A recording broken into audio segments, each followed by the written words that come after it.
So when you think about what would this technology enable, it would allow you to send telecommunication signals to places without laying an optical fiber. So you could contact communities that they can't afford to have an optical fiber installed, or was just not geographically possible to lay one. Even a city like the size of, I don't know, Lodi, it's not really economical for them to lay a fiber there.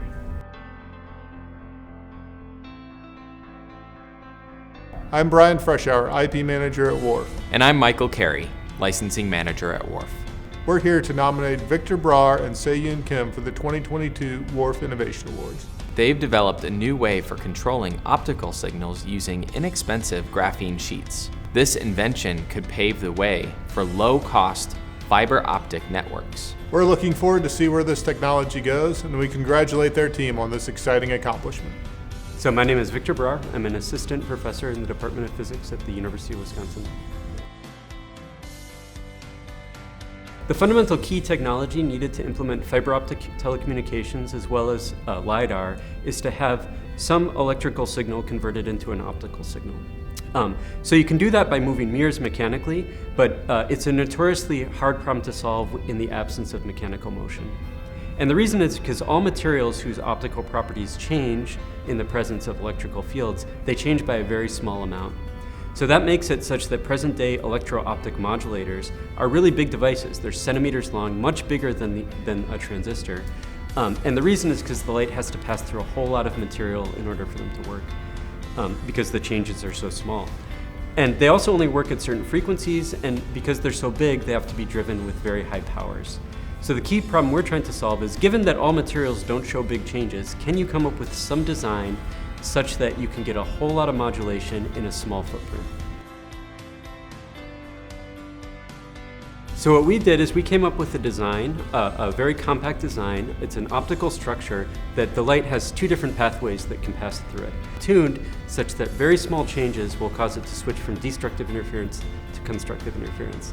So within this optical structure, we've inserted a small amount of this material whose properties change. And by tweaking, even though it only changes by a small amount, the interference conditions are so sensitive that it completely reverses the property of the device from transmitting light to reflecting light. The key advantage of this device is that it can operate at high speeds with very low powers over a small footprint. And so right now we're working on a prototype device that demonstrates all those properties.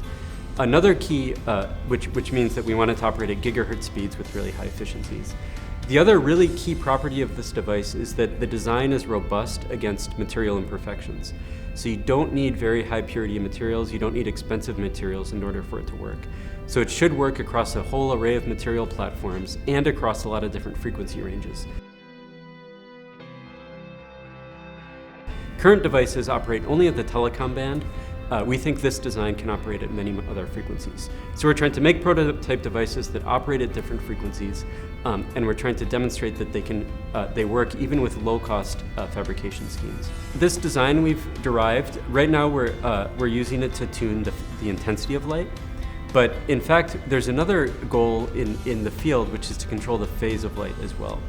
So we came up with, and that's also something that nobody has really solved yet.